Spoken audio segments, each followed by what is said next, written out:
Anda kembali lagi menyaksikan Economic Outlook 2022 dengan tema percepatan pemulihan ekonomi Indonesia bersama saya, Anneke Wijaya. Dan sekali lagi kami sampaikan acara ini didukung oleh BRI, Luang, BCA, Bank Mandiri, BNI, Telkom, PT Freeport Indonesia, Bank Mega, dan Huawei. Dan kami akan lanjutkan kembali diskusi dengan seluruh narasumber yang berada di sini. Kali ini saya akan langsung menuju ke Wafa. Ya, Wafa kalau menjelaskan tentang Web 3.0 itu apa yang mungkin bisa disampaikan ke pemirsa dan juga keterkaitannya dengan desentralisasi, blockchain, NFT, smart contract dan juga metaverse hingga cryptocurrency.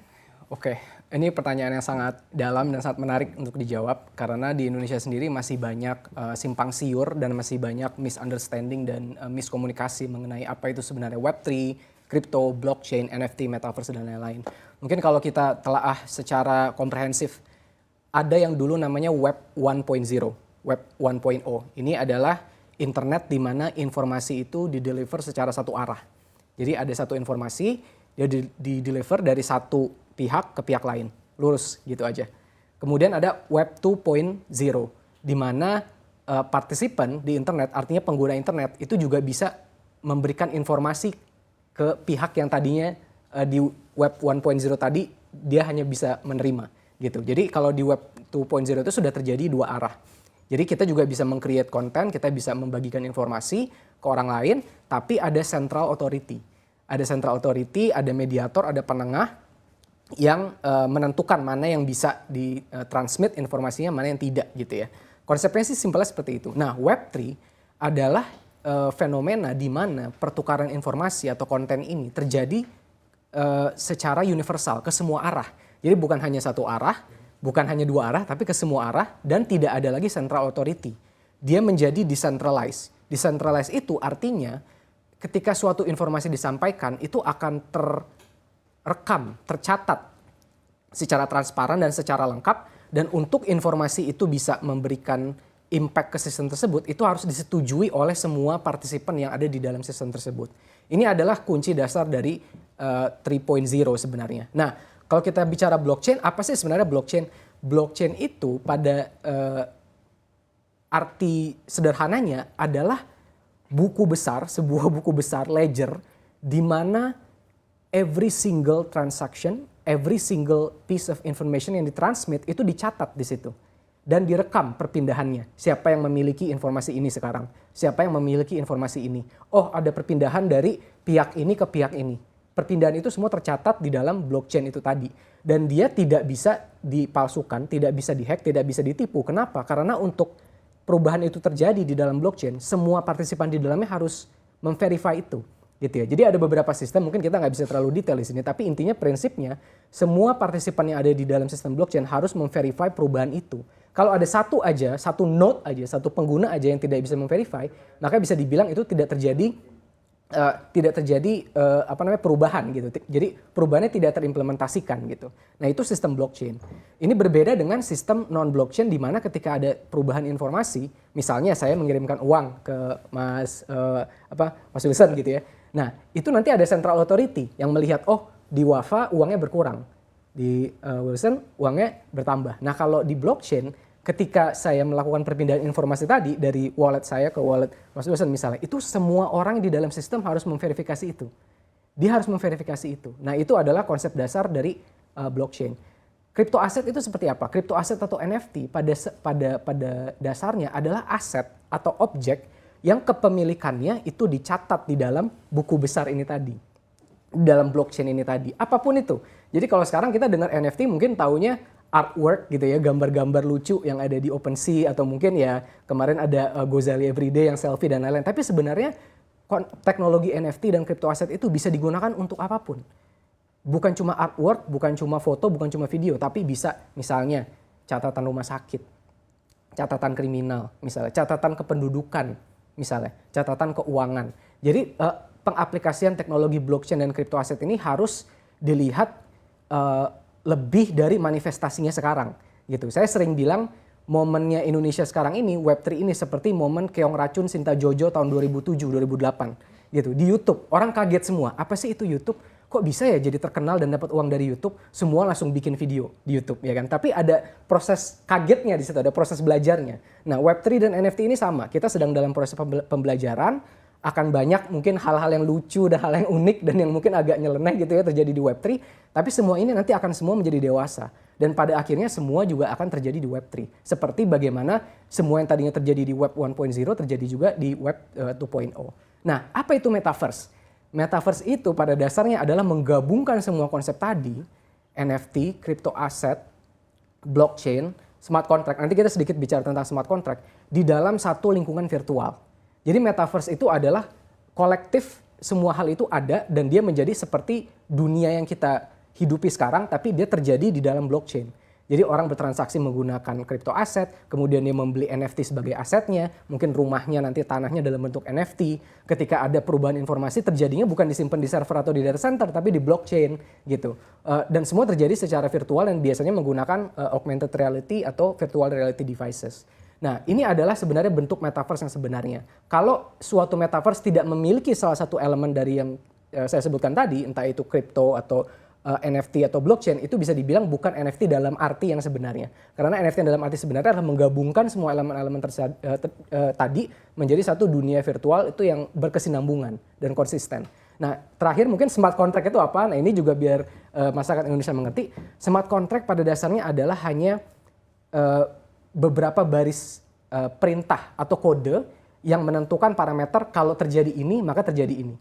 Kalau terjadi ini, maka terjadi ini. Dan itu diimplementasikan across all Web3 elements, entah itu crypto, blockchain, atau metaverse. Jadi pada dasarnya smart contract itu seperti aturan yang sama-sama disetujui oleh pengguna di blockchain tersebut atau metaverse tersebut, bagaimana meregulasi nilai suatu aset dan lain-lain. Baik, lalu seperti apa dampaknya terhadap perekonomian Indonesia? Oh, dampaknya sangat-sangat luar biasa. Sangat-sangat luar biasa. Karena yang kita harus ingat sekarang itu, di Indonesia masih banyak yang belum terjamah oleh rekening bank.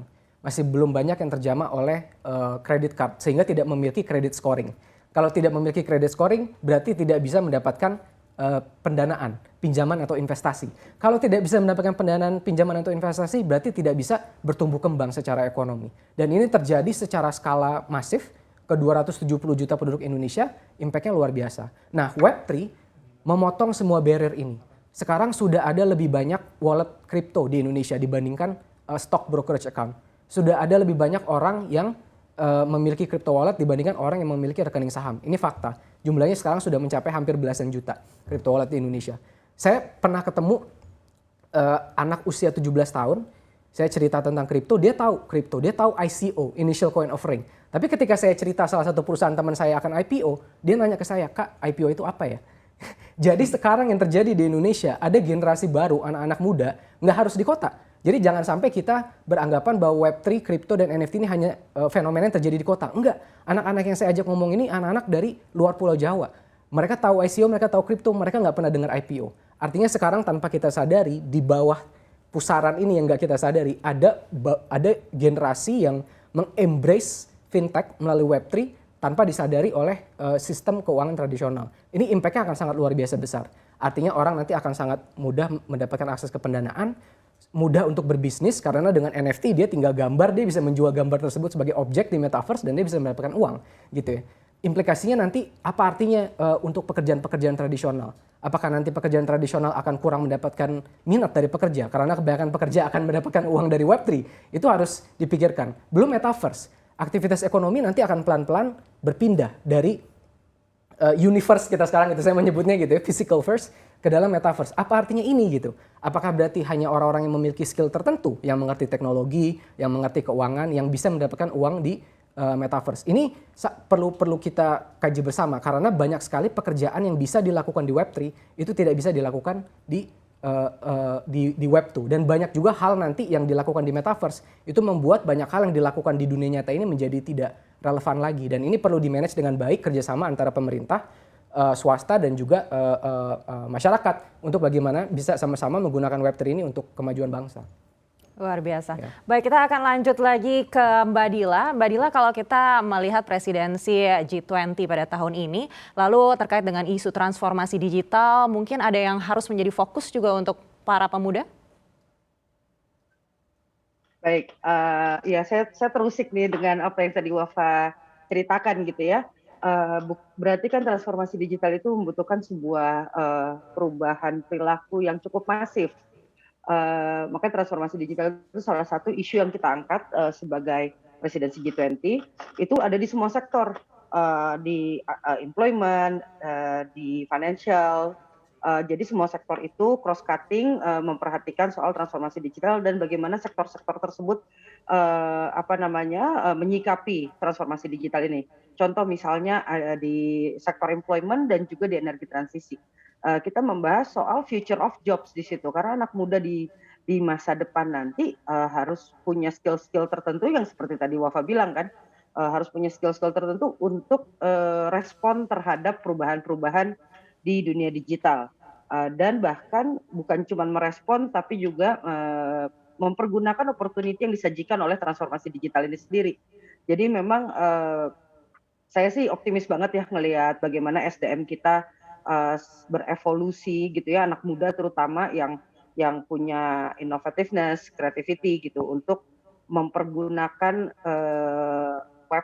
perkembangan Web3 ini atau mungkin, kripto dan segala macamnya untuk menjawab tantangan global. Udah banyak contoh-contoh, bagaimana, perkembangan teknologi ini dipakai buat menjawab, isu-isu sosial di masyarakat, isu ekonomi, dan yang paling penting menurut aku tadi penting banget literasi keuangan dan literasi digital itu tiba-tiba jadi naik banget, terutama setelah masa pandemi ya, eee, yang tadinya orang nggak biasa pakai, shopping online sekarang akhirnya jadi biasa. Menurut aku sih ini opportunity momennya nggak akan datang 2 kali. Kita punya G20, kita punya, akses dari pandemi gitu, dan lagi pula lagi di saat, terjadi perubahan masif di teknologi digital. Saya yakin anak muda Indonesia itu sanggup dan siap semangat, ya kita senang banget dengernya ada anak muda umur 17 tahun udah ngerti soal ICO gitu, dan itu di luar Pulau Jawa. Jadi, pemerataan literasi digital juga sangat kuat gitu ya, literasi keuangan, bahkan beberapa anak muda, maunya invest di green sukuk gitu. Jadi, literasi investasi juga kuat sekali sekarang, eee, nggak jadi pemerintah sekarang memfasilitasi banget gimana caranya supaya, anak muda itu, makin tinggi literasinya dan gimana mereka bisa berpartisipasi aktif di, perkembangan-perkembangan teknologi ini supaya bisa menjawab, masalah-masalah sosial di sekitar mereka. Kurang lebih begitu, Ana. Baik Mbak Dila, kita akan beralih lagi ke Michael. Michael, kalau mendengar yang disampaikan oleh Mbak Dila dan juga Wafa tadi, tentunya transformasi digital ini harus disertai juga dengan literasi keuangan. Lalu di dalam agenda Y20 mungkin ada fokus yang juga bisa mengangkat isu ini? Ya, jadi kita di U20 ini kan adalah representasi dari perwakilan pemuda-pemuda dari seluruh negara G20. Dan setiap tahun kita berkumpul itu kita menerbitkan satu deklarasi komunike, di mana kita merangkum isu-isu paling penting, paling krusial bagi para pemuda di seluruh dunia, dan juga rekomendasi kebijakan untuk pemerintah. Nah, kalau kita pelajari dari tahun ke tahun, isu soal digital governance itu sudah sering dibahas. Setidaknya dari tahun 2015, setiap tahun itu dibahas. Soal infrastruktur digital, digital divide, akses untuk ke internet, data privacy itu sudah sering dibahas. Tapi untuk isu financial literacy dan inclusion itu kalimat itu baru pertama kali muncul di tahun 2020 pada saat dilakukan diskusi di Saudi Arabia. Ada Batuan Islam di Saudi Arabia. Dan istilah fintech itu baru muncul tahun lalu. Jadi bahkan di kalangan pemuda pun urgensi untuk kita mengangkat isu literasi digital dan literasi finansial ini juga suatu fenomena yang bisa dibilang masih cukup baru beberapa tahun terakhir. Dan ini memang sangat berbarengan relevan juga dengan pandemi yang kemudian mendorong banyak aktivitas itu ke arah digital.